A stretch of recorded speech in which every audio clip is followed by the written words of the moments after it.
up, everyone? It's me, Mark the Monster. This is Don't Say the F Word. We are a pro wrestling combat sport podcast. We don't use the F word when we talk about professional wrestling. We've had some technical issues with Instagram. That's where we're live. Illegal brother-in-law Joe was having some struggles getting in here, but we're going to try and get him back in. We got some music going. We got it in the comments. This episode is brought to you by our friends over at Monsters R0. Your home for t-shirts, sleeveless hoodies, all that cool stuff. They got you covered. You're a bare knuckle anti-bully. They got a shirt for you. Looks like we got illegal brother-in-law Joe. Are you here?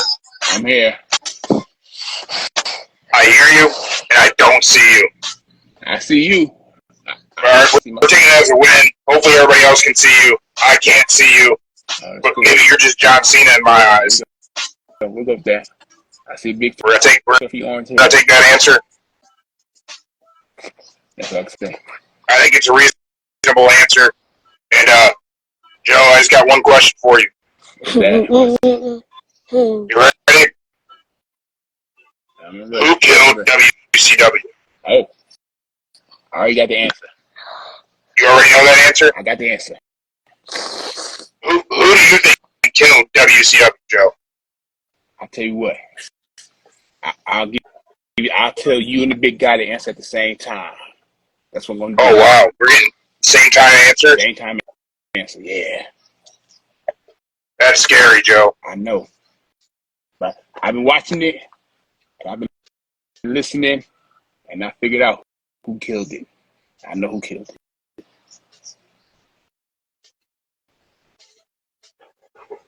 You think it was Scooby-Doo?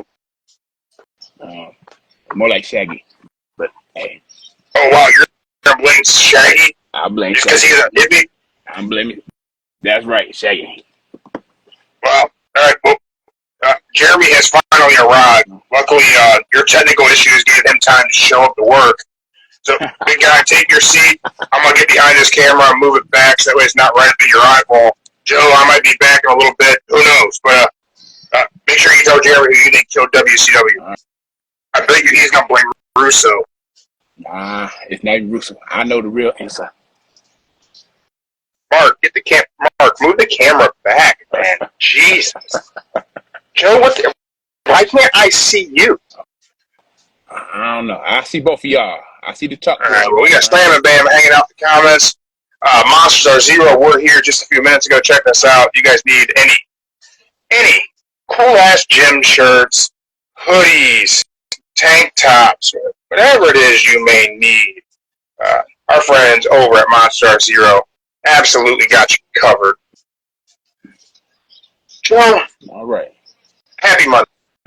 Happy Monday, my friend. Happy Monday. Thank you. Happy late Father's Day to you. Oh, thank you. Happy late Father's Day to you, too. Happy Father's Day. Belated to all the dads out there, all you wrestling dads, combat sports dads, and all you stepdads, all you neighborhood dads. Maybe all them kids ain't yours, but you're the father figure to a lot of people. Happy late Father's Day to you as well. Yeah. Joe, hell of a weekend. It was. Clash at the Castle was a good show. My instinct is I want to say it was full of surprises, but I don't know if that's me being honest or not. Is that me being honest? Cause I called it. I said CM Punk was going to interfere somehow. I just didn't know, but he did it good though. Yeah, Punk's interference was a little bit predictable, wasn't it? Just a little bit. It was. Yeah, definitely think there was a little bit of predictability, but, and this is very important, predictability is not always a bad thing in pro wrestling, is it? No. I wouldn't. I never thought Cody be the first match. Maybe somewhere. So yeah, I found that surprising. I did think Cody as the first match was a shocker. Mm-hmm. When I say I'm okay with some predictability in my pro wrestling, it leads me into something else I kind of want to discuss with you a little bit here. Okay. So Kevin Nash been making the rounds a lot on like everybody's social media because he's interviewed a lot for Who Killed WCW. Mm-hmm. Kevin Nash is the guy who's got some insight, right? That's the guy with insight. Yeah, quite a bit of insight, really. He was there for all of it. I mean, he was there. He was Oz. He was Vinny Vegas. He was there for, a lot of stuff in WCW, and he returned in '96 as Kevin Nash, part of the Outsiders, founding father of the New World Order. So he was there for the highest of highs. Kevin Nash shared a clip earlier today from Vice TV from their docu-series of Who Killed WCW. He was there for the lowest of lows, too.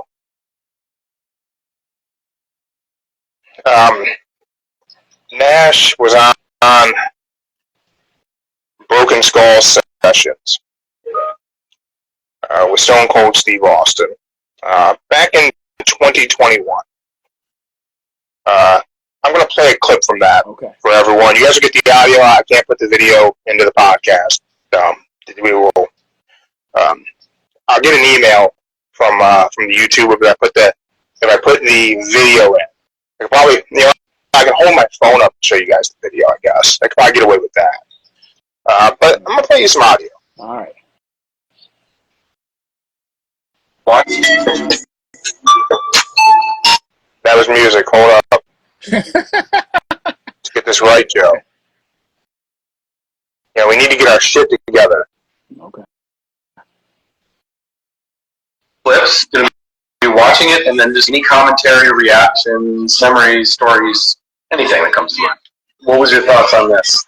But Kevin, I've got to ask you a question. How many brain cells have you burnt over the years, Kevin? I remember they were trying to drop that blood on me. They missed like 19 times. What? You know what? Take that clip and show it after the finger poke of doom, and then you tell me what killed WCW.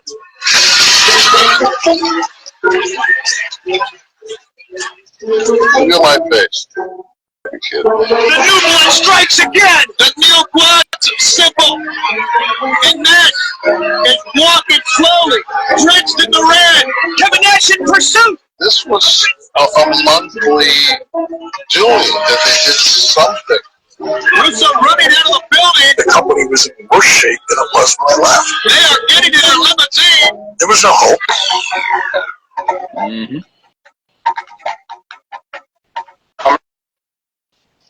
So, I think the New Blood stuff in WCW, that was circa 2000, right? 99, 2000, yeah. Would that be the lowest of lows? Mm-hmm.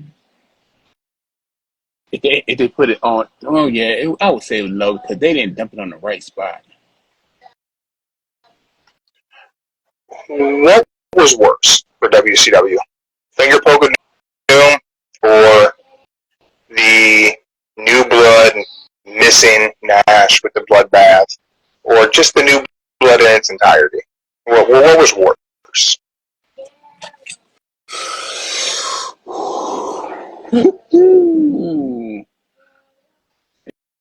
If I had to pick,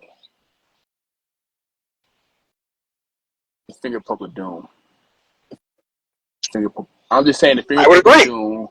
I'm just going with the finger poke of doom because they had it built up like Kevin Nash and Hogan really brutally hate each other for the original and the Wolfpack.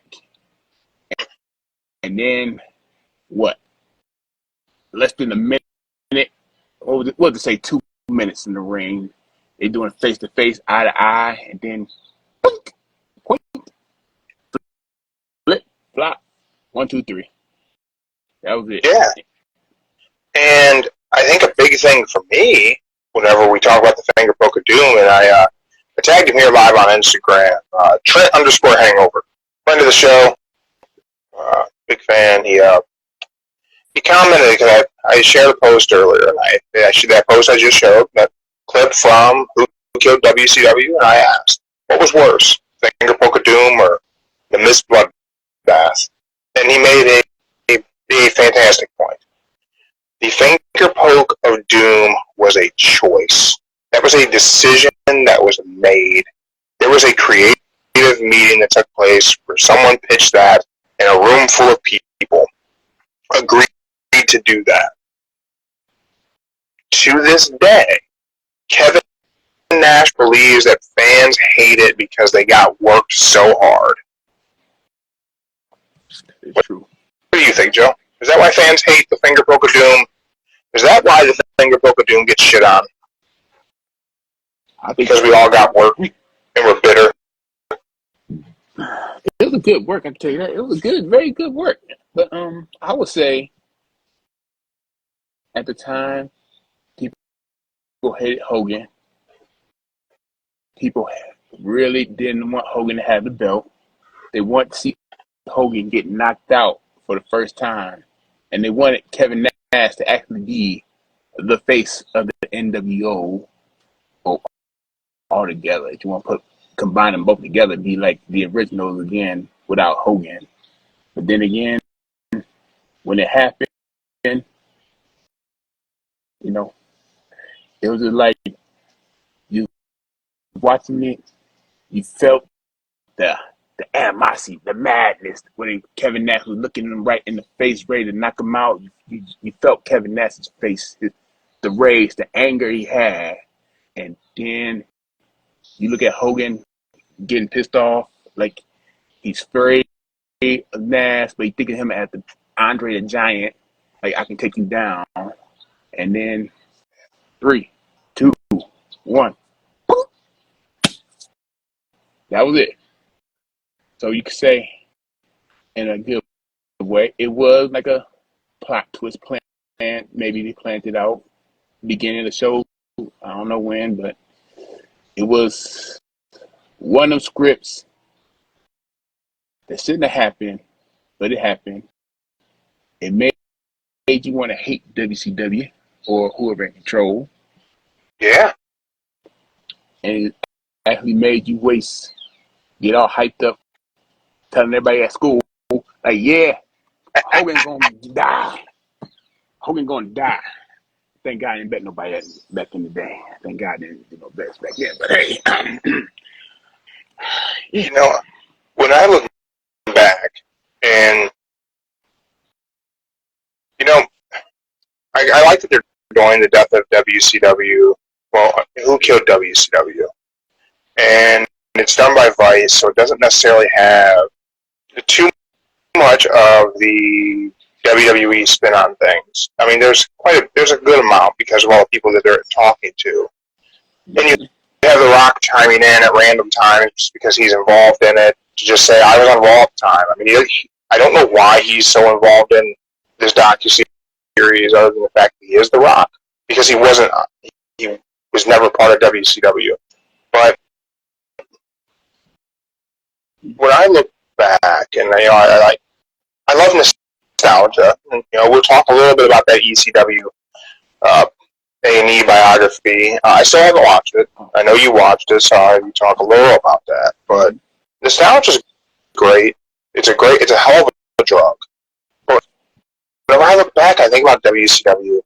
I don't remember a whole lot about the New Blood and the final days of WCW because I was already gone. I don't remember when I checked out. I know it wasn't long after the finger poke of doom, and I was barely hanging on then. Oh, damn. You were there till the end, though, right? I was there till the end. You were there till the very end. The very last show, Vinnie Mac was in it. I now own WCW. Yeah, I know. I definitely I would still record it, and I would definitely still channel surf back and stuff. But oddly, that was only for conversations in school to talk about wrestling. Mm-hmm. I wasn't enjoying the show for a long time, and whenever events brought it, I definitely flipped back and forth because that's what you were gonna do for that show. Mm-hmm.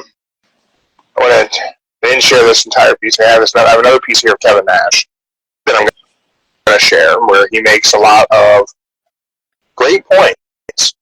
So for everyone who says I just shit on WCW guys, Kevin Nash makes a lot of great points in this clip that I'm going to play. And I think he may be right on about the time frame that a lot of people switch gears. So I'm going to play this Kevin Nash clip here. The Charlotte police on doing their guns. It's real. Yeah, it's on. Yeah. So we're flying back that night, and Bischoff's, and we're in the private, and he goes, "We're going to put Vince out of business. We're going to put Vince out of business." I said, dude, do you realize what happened tonight? I said, the perception that two guys from the WWE jump ship, they're going to take over your company, the people believe that. They think two guys can beat 100. I said, no, you're not going to put him out of business. I said, he'll sit back and watch it. Hogan said the same thing. That's what Vince did. Vince sat back and watched. And I won't forget the day of my life when Tyson came to that WrestleMania. And every WrestleMania match had a movie quality trailer in front of it. In case you hadn't been watching, you were caught up. This one, Kane was shooting fire. I mean, everybody, it was amazing. The next day I go to TV, and I just knew. Man. I mean, you watch something, you're smart to the business. So we go off the air with the Charlotte police on doing their guns. It's real. I think when Tyson came in for WrestleMania, it was a huge attention getter. It was I hate to say needle mover, but it was a needle mover, right? You can say that, yeah. But it got you watching it.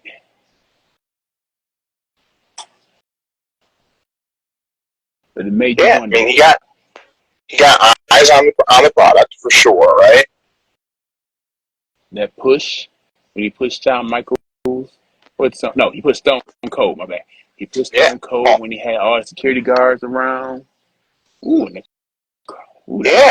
beat that. That night on Raw, whenever the glass broke and Austin came out, I hate to steal JR's line, but business damn sure picked up.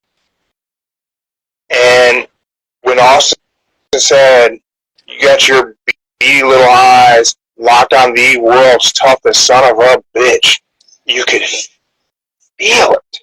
There was emotion on Monday Night Raw. And when it blew up and they had the scrap in the ring and they pulled Austin outside and McMahon was yelling at him, "You ruined it. You ruined it." You felt all of that. That's what WWF at that time did that WCW could not do. They couldn't make you feel. I look back at WCW as a whole from whenever we'll go with, I'm just going to say the Bischoff era. We'll just talk about what people talk about as the highs of WCW. That's the NWO. The 83 weeks, right? Bischoff's claim to fame is 83 measly little weeks. Little puke. 83 weeks that can never be done again. Yeah. The NWO was cool. Like, they were cool. But the show never made you feel anything. Shivani's talked about how he wishes he never would have made the comment about Foley winning the world title and how that put asses in the seats. Foley becoming world champion made you feel something.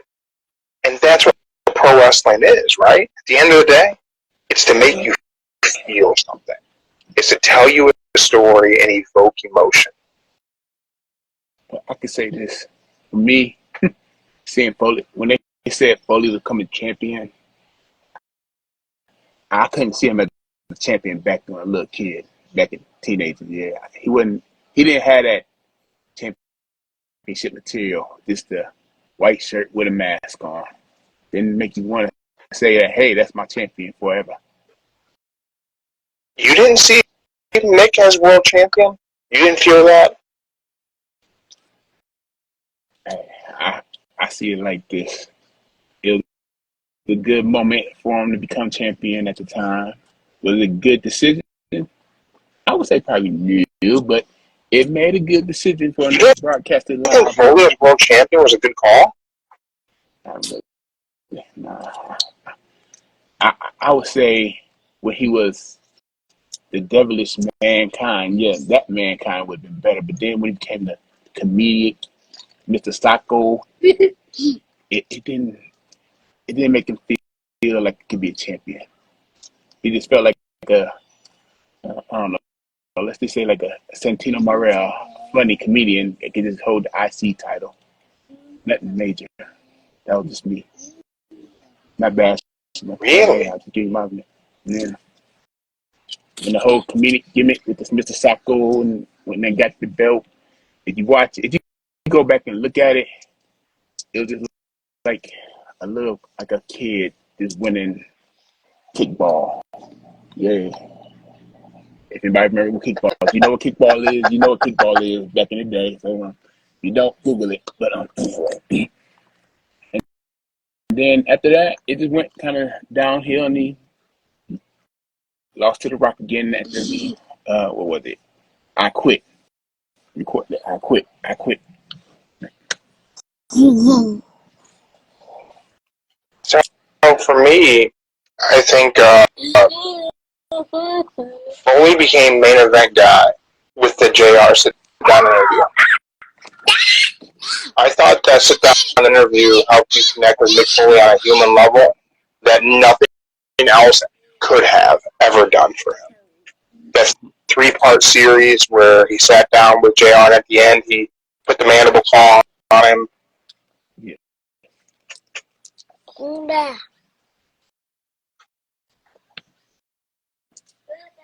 That one was good.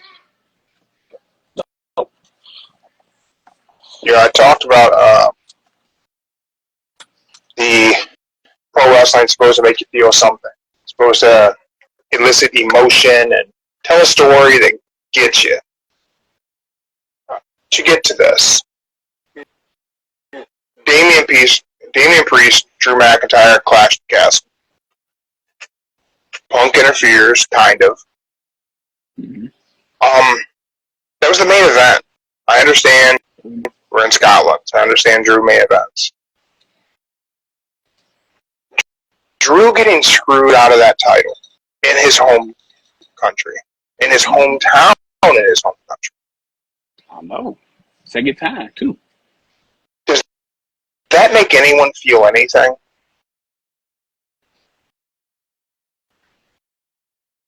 Do you feel anything for that? Do you feel anything about Damian Priest now? Is Damian Priest a bigger heel? Is Drew McIntyre somehow a babyface? Because he's been getting booed everywhere in the U.S. because he's anti-Punk. But then look what Punk did. So I want to know, do you feel anything about Drew today differently than you did Friday? And do you feel anything about Damian Priest differently today than you did on Friday?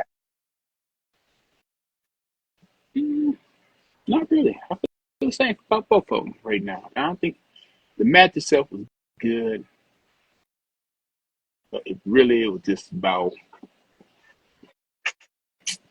It was mainly about Drew becoming the champion, but I would say majority of people knew Punk was going to screw him. Everybody knew Punk was going to screw him. So the match itself really, everybody I'm just going to be honest, everybody probably just wait for Punk to interfere in the match. Nobody probably wouldn't even care who won the belt. They just want to know when was Punk going to interfere in that match. That's probably the main topic was, except for Drew getting his foot. I mean, not Drew. Damien got his foot caught in the rope. Yeah, I really wish that so many of the issues talent had with the ropes being kind of loose, we didn't become the focal point so much of the event, because I think it kind of just took away a little bit. But we got Trent hanging out with us, tagged him here because we gave you a shout out. Trent, you made a great point about the finger poke of doom being a decision that was made. And we kind of talked a little about that, a little about the highs and lows that we experienced as WCW fans back in the day. Now I'm moving on and talk a little bit Clash of the Castle. I want to know, man, does anyone feel differently about Drew McIntyre or Damian Priest after that world title matchup? Because I don't think that feud did anything to make you feel. And I don't think that. I think we're missing an opportunity for CM Punk as a heel in WWE. Everything he's done has been heel work. But the crowd just wants to cheer the guy, but he doesn't do babyface stuff well. No, he don't. And then we run into a whole other issue. Mm-hmm. So if we have a Drew McIntyre CM Punk feud, and the role of heel and babyface is flip-flop with those two somehow, we also have another issue. Is Cody Rhodes a heel? What are you doing? The I Quit match with AJ Styles. What did Cody do at the end? I wouldn't even call that a heel move, tell you the truth. Look at How's it not a heel move? AJ quit. Cody still hit him with the steps. How's that not a heel tactic? That's the Cena move. Look at all the Cena's I Quit match. He always gets the steel chair or something, and then the other person will say, I quit. And then he'll hit him with it and walk away. Shit. You're right. That is a Cena thing. That was Cena Batista. Cena. If you go look at every Cena match with I Quit, he always gets something, and bam, the other person says I quit, and then boom. Thank you, live crowd, for giving your props to the illegal brother-in-law for calling that out. That was definitely Cody Rhodes doing the John Cena shtick. Look, if you go back and watch all the Cena's I Quit matches, he wins every single one of them by getting some item, getting it to the person, and then they quit. Still hit him.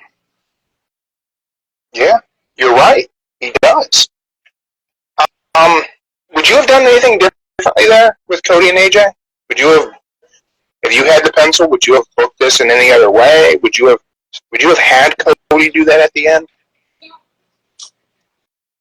What I would did is when AJ had him in the beginning handcuffed.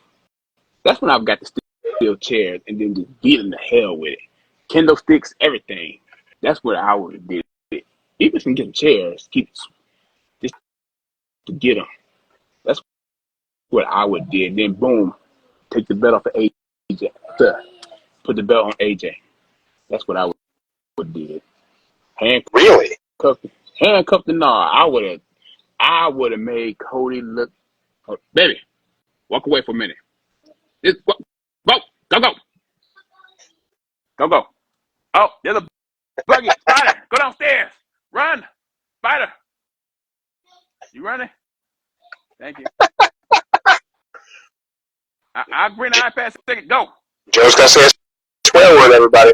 He's got to get this dog out the room. Yeah, I got to do it. Sorry, y'all. Sorry, y'all. If you got a 6-year-old, you understand. So anyway, I would have got that kendo stick chair and beat the living shit out of Cody. Pound him. Chairs, everything. Oh, the whole nine. Let me tell you something. The main thing I would have did was got that steel chair, him in the back, kept swinging in the back. He wouldn't say I quit yet. Boom. Keep going with the kendo sticks, everything. Then, if he didn't say it, that's when you get the steel chair and start banging them everywhere. Legs, shoulders, back. I mean, you must go the ultimate route, the head, just say, boom, say I quit, or I'm going to slam it on your head. That's when you go. That's when you know WWE is about to go violent. If he actually did that and just... Joe, that's evil. That is evil. That's a sinister laugh. Like, that's killer clown nonsense right there. But I think you're right. I think Cody being the baby face, I think we should have looked for sympathy points for him. He probably should have gotten the tar beat out of him in that match more than he did. If Spider coming back, girl, better go run. I'm killing Mr. Spider. I don't know if I would have had Cody hit AJ with the steel steps at the end, unless we're planting the seeds to tell the story of when the time comes for Cody to become a heel, and that time will come.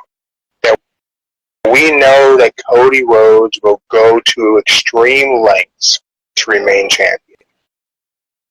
And that is the story of a heel. I get it. I get that. I've seen people say, he gets a pass because he asked his mom if it was okay, and she told him to go ahead and do it. But I disagree. His mom had already slapped AJ like 3 or 4 times, and he didn't. AJ didn't touch Cody's mom, so I don't know that gave Cody the pass to do the heel move. But now AJ is going to Japan. AJ is going to compete in pro wrestling Noah. Yeah. I saw that. I saw last Saturday night. Do you think this is the beginning of AJ Styles' retirement tour? Do you think he would do Noah, maybe do a little something somewhere else, and then find his way back to TNA, like we had talked before? Maybe get a run with their world title, put over a younger talent, and ride off into the sunset? I would say, yeah. I mean, kind of seems that way, right? I mean, if you look at him, if he does retire, I will say this: he did the right thing retiring now because he don't want to end up like Ric Flair, and he definitely don't want to end up like the Hardy Boys, wobbling and can't do shit right now. So, and when he did all the high flying stunts like Jeff did in the past, he knew when to stop. He knows when to stop. So if his body's telling him right now, like, hey, 3 more years, that's it. I'm okay with it. I'm 100% okay. If he's calling the shot and he knows when it's his time, I definitely support it. It's his career. It's not mine. You know what I mean? Like, I'm on board with whatever it is he needs, he wants to do. I'm such an AJ Styles fan that, I got no complaint over whatever it is he chooses to do. You mentioned the Hardys. We had the Hardy Boys return at Against All Odds. Well, I guess reunite. Matt's been there. Jeff is now there. Back together in TNA. And they cut after it went off the air, they cut a promo about how great the fans are and how great it is to be back in his home in TNA and all those kinds of things you always say. Mm-hmm.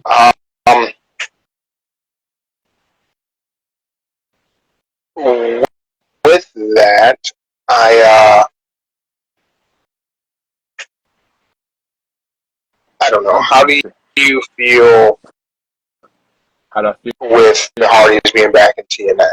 Do you think this is where they run out their career, or do they do one more run in WWE? I'm just going to say it like this. Both of them just need to throw in a damn towel. They both just need to throw the towel in because Jeff Berry could run down to the damn ring and hit him by the chair. Matt got a little bit left in him, but he can't do shit. They both can't do shit right now. They both wobbling, just trying to be famous, get more money, but their body just ain't got it no more. They are, they worse than me getting hit in the car, but still, they need to stop.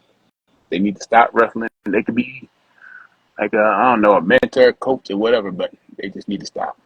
No more wrestling. Just hang up the boots and call it quits. I wish there was a tag team that could fall under the tutelage of the Hardys that could be kind of and I would have thought it would have been the Young Bucks at one point, but that could kind of be with them in a way of some sort of a faction, where the Hardys could start slowly stepping away from in-ring action. And I don't want to say passing the torch because I feel like they've attempted to do that with multiple tag teams over the years. But just someone who can maybe come up and get the Hardy Boy rub, and then they can kind of back away, be a little bit of an on-screen partnership and mentorship as they slowly fade to the backstage area. It's not that I don't want to see them. It's just that I think that they've done enough to their bodies. They don't have to keep doing it, and I just think there's a place for them in helping young talent develop. Well, I thought it was gonna be private party. Yeah, me too. Private party, they good. Matt could have helped them out, but Jeff was out at the time. So, hey. Yeah. Do you think WWE takes a risk on Jeff Hardy again? No. He's risky, right? I mean, I hate to say that, but I get why AEW didn't go back to the well and try to run with a Hardy Boys farewell tour in AEW. Jeff is not a reliable employee. You can't bet on Jeff Hardy to be dependable. You just can't. Plus, I'm a fan, absolutely, but he's not dependable. And he can go to rehab anytime he wants with that WWE policy they got, so it's free. He just don't want to do it. He'll listen, he'll follow it, and then, like always, Mr. Demon just seems to kick back in and kick in ass, and you be the happiest person in the world, and then making everybody happy, and then that one little hiccup, screw everything over. This corporate is having an issue. Oh, I thought it was my. I hear it. I hear like a. You hear that audio? I do. One moment, please. Okay. Yeah. Hold on, girl. I said, hold on. It's gone, girl. We good.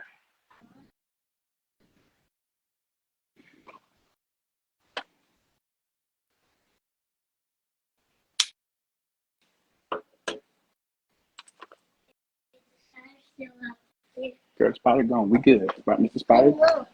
Look.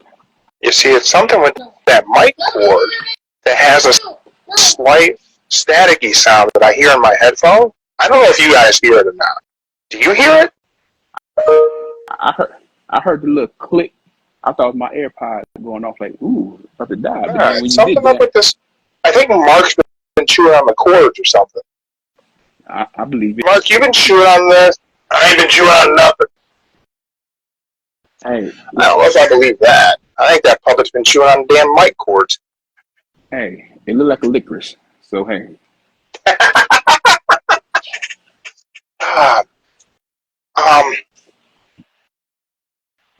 Yeah, we got Money in the Bank coming up, Joe. Oh, yeah, Money in the Bank. Yeah, tonight on Raw, I guess it is the Raw pre-show, so I guess we should talk a little bit about Raw. We got Money in the Bank qualifier match. We have Dragon Lee versus Carlito, Karrion Kross versus Xavier Woods. I would imagine we're going to have a Drew McIntyre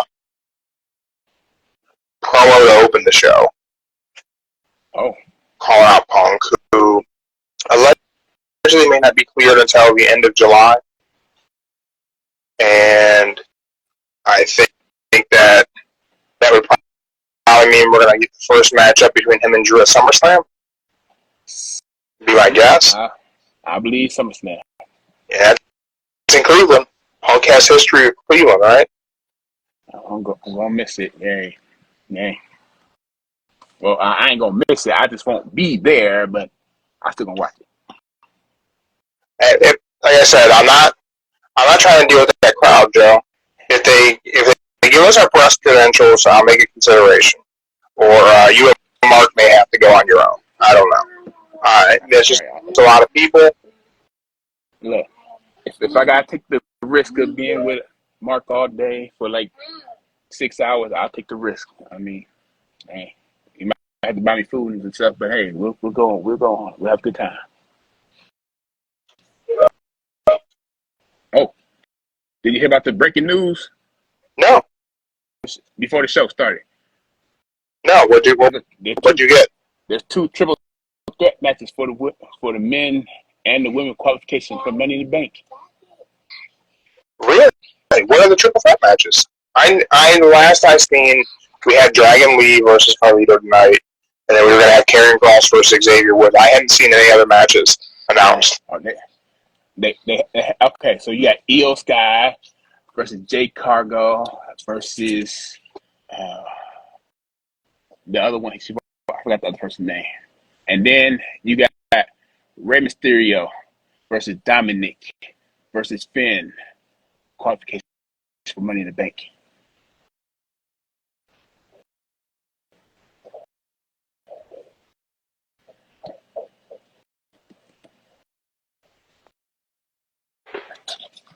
I'm sorry, did you say Ray versus Dom versus Finn? That is correct. So this is how we break up the Judgment Day then, right? I guess, but that's what Adam Pearce broke it before the show started. Triple threat. Why would they do that? Couldn't tell you. Is there another reason to do that other than to be breaking up the Judgment Day? I guess they really ain't got nobody else on Raw qualification for Raw. You know, men's, women's Raw, then men's, women's SmackDown qualification. You know.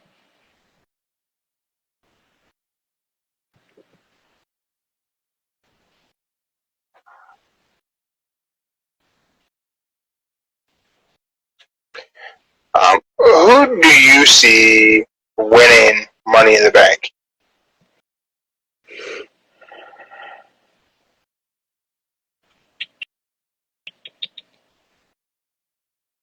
All right. If I had to pick, I would say for the women's, it'll probably be Tiffany if she's in it. For the men's,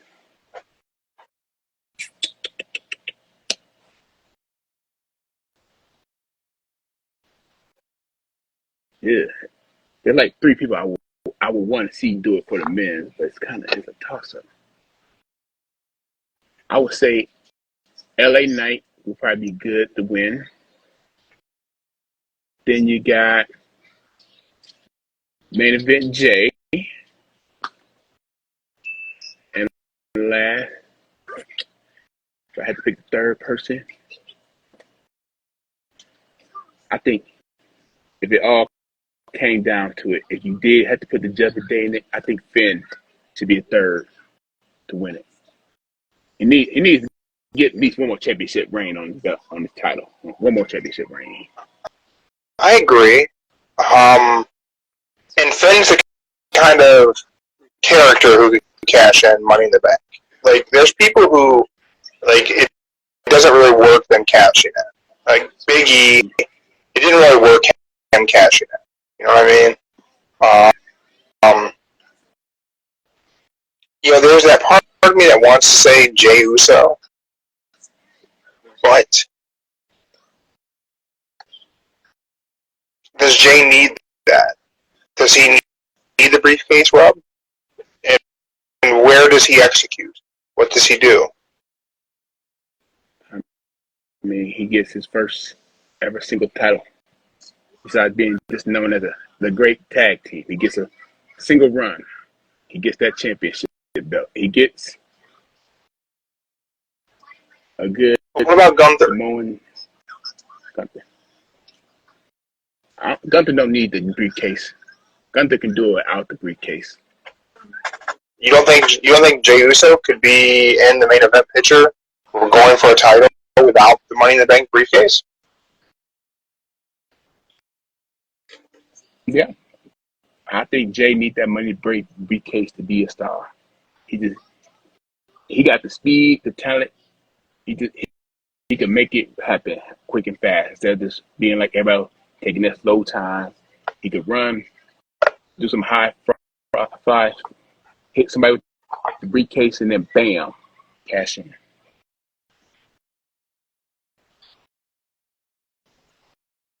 Yeah, man, I struggle. I truthfully, there was a point where I was like, it's definitely going to be Jey Uso wins Money in the Bank. And now I don't know who I think. I just Wrestling Dennis, what's up? Thank you for checking us out live on Instagram. You missed the start of the show, but you can catch that on Spotify, YouTube. Make sure you follow us, subscribe, do all that stuff everybody tells you to do.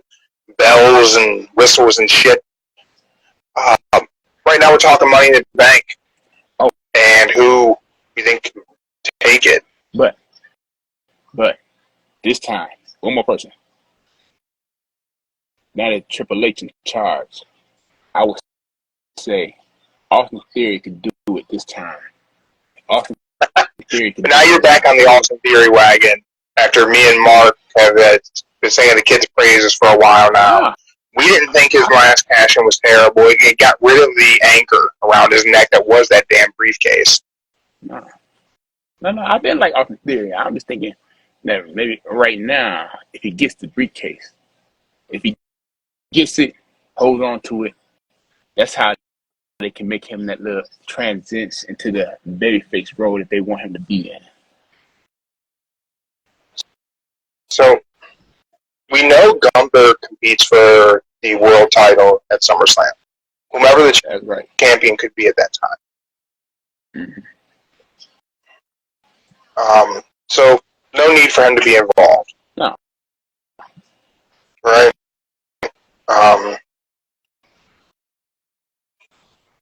Does a Raw superstar or a SmackDown superstar win? I guess we could go that simple with it, right? We just get, is it going to be Raw or SmackDown?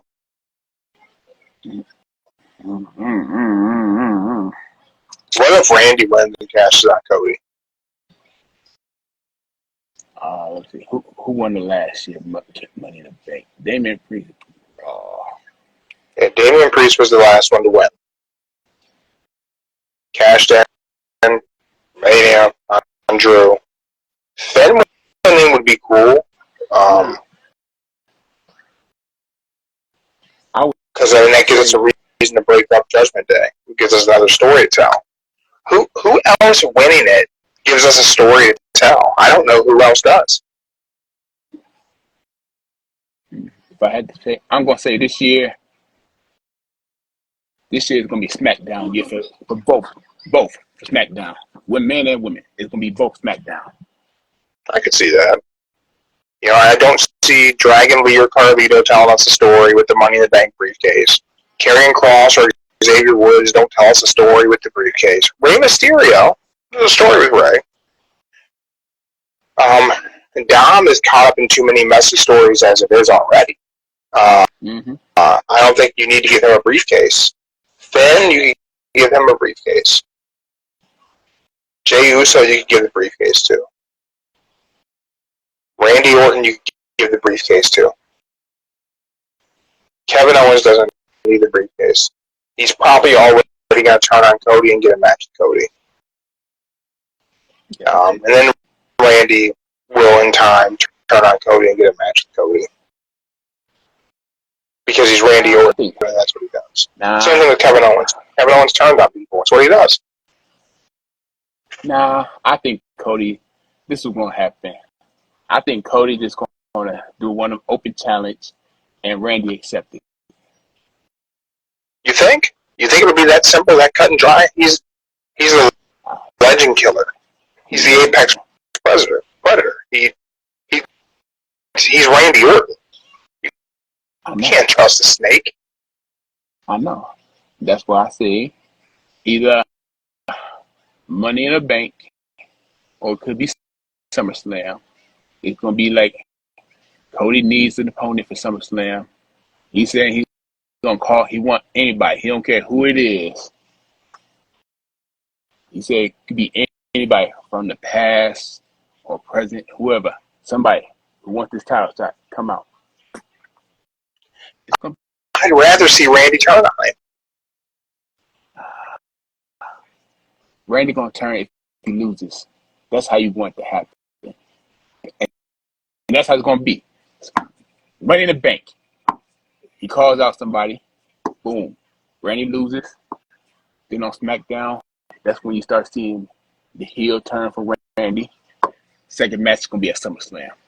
That's what it's gonna be. Randy, Cody wants an opponent for Money in the Bank. He asks anybody to come out. Randy comes out. Boom. Challenge accepted. Randy loses at Money in the Bank. Then somewhere along on SmackDown, he turns heel and takes out Cody. And that's when you get Cody, Randy, SummerSlam. I could see that one. I would rather see Randy turn, but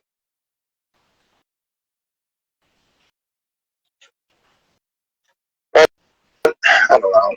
So, like, right now, there's so much good happening in WWE that there's so many people who are involved in good things that almost no one needs the briefcase to put them in the main event.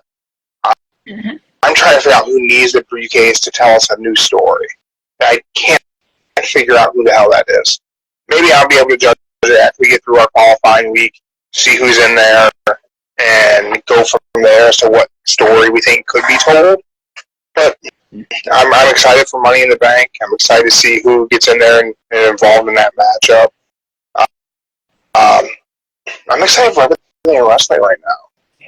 AEW has a good card coming up. We'll talk about that on Wednesday. You think we get a face-to-face Drew McIntyre CM Punk tonight, Joe? Nah. Spoiler alert. He's not there tonight. He's not there tonight, but he will be at SmackDown. Really? Yeah. Spoiler alert. They I read it yesterday. They said that he won't be since I look SmackDown gonna be in Illinois. He'll be show up there. They said.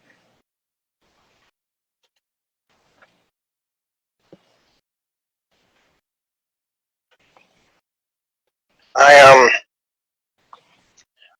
hope they go heel CM Punk. See, here's the thing. You can't never tell when CM Punk is a heel or face. It's hard to tell. He is a guy who sees it kind of less. No.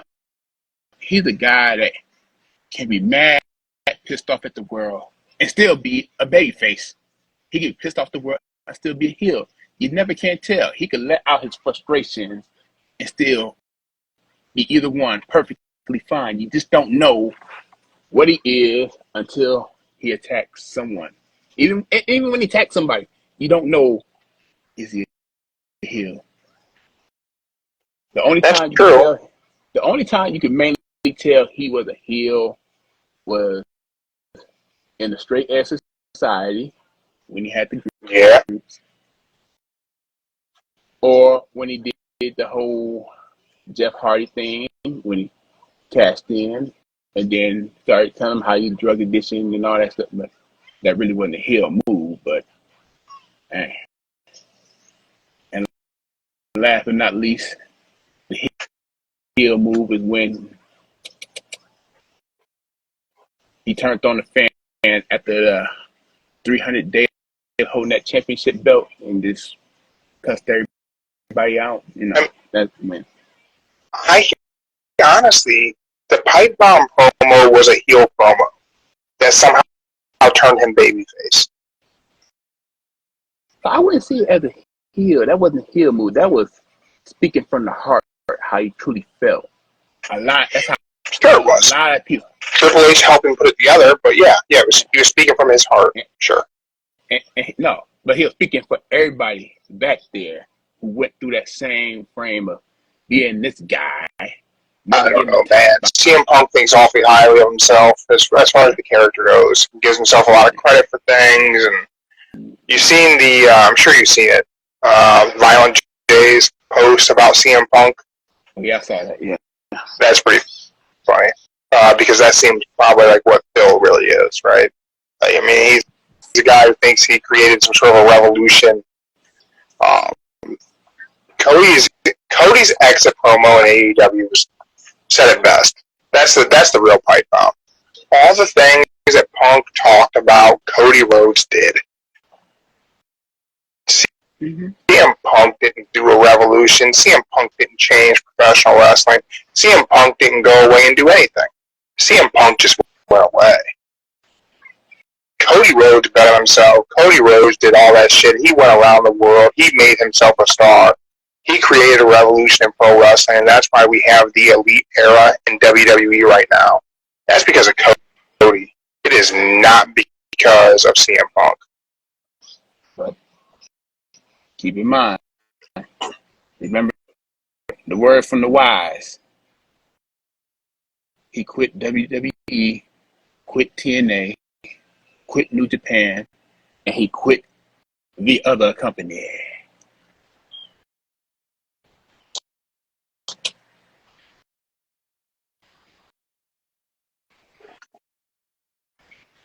Yeah, I mean, sure. But he just bet on himself. Yeah, he did.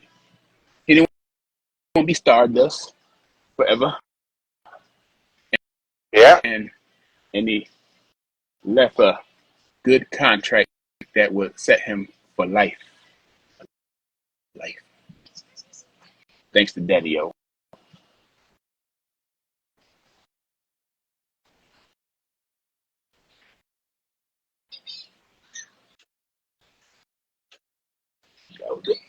Yeah. I could say you this. The CM Punk pipe bomb, who do you think could have pulled it off better if CM Punk couldn't do it? So, you know, man, I really don't know. Because at that time, I wasn't watching. Whenever Punk dropped the pipe bomb, I became aware of it somehow. I don't really know what I seen it on or shit, man. For all I know, you may have shared it. But yeah, I probably did. I watched that pipe bomb promo a million times, man. I wasn't even watching wrestling at the time, but on YouTube, I would go back and watch that promo because I thought that promo was perfect. I don't think I was aware it was a work. I definitely wasn't aware it was a work whenever it happened. I wasn't aware that he had cut that same promo in Ring of Honor at the time, you know.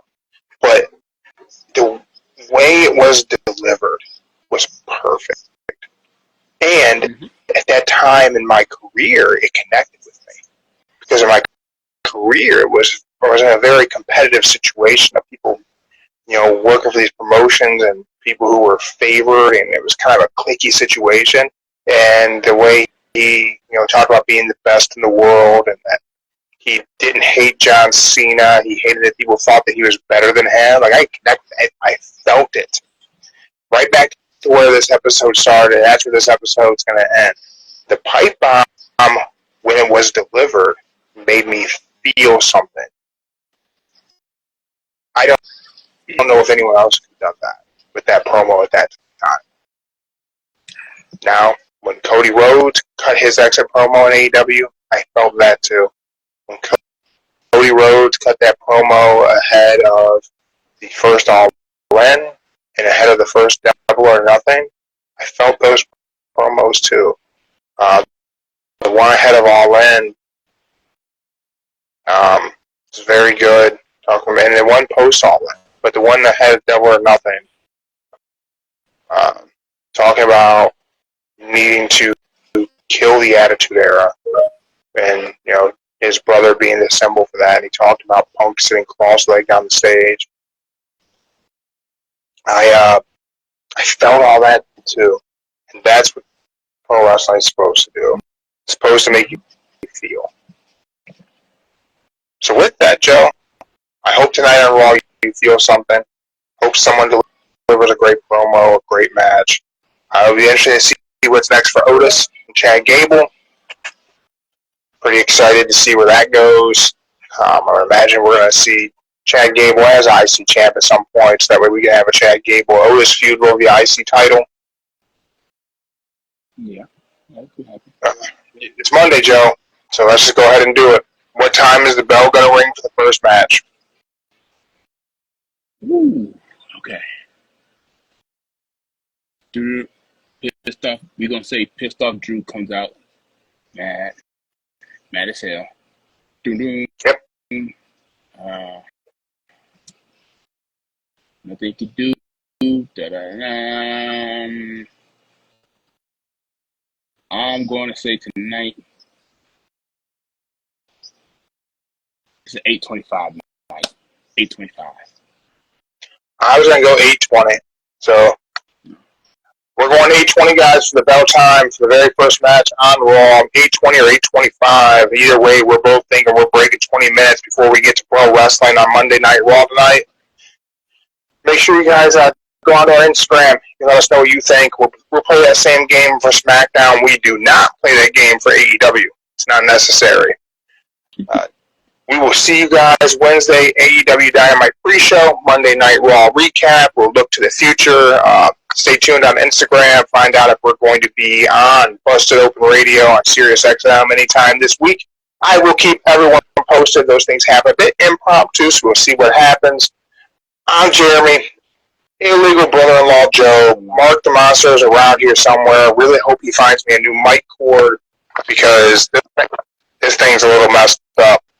Thank you, everyone, for checking us out live on Instagram. If you weren't live on Instagram, thank you for checking us out. Spotify, YouTube Music, wherever you get your podcast. Like, share, subscribe, comment on some shit, ring the bell, blow the whistle. Do it all the damn people say to do with clicking shit, man. I don't know. It's a weird-ass apps. Thank you, everyone, for checking us out. We'll see you Wednesday. See you Wednesday.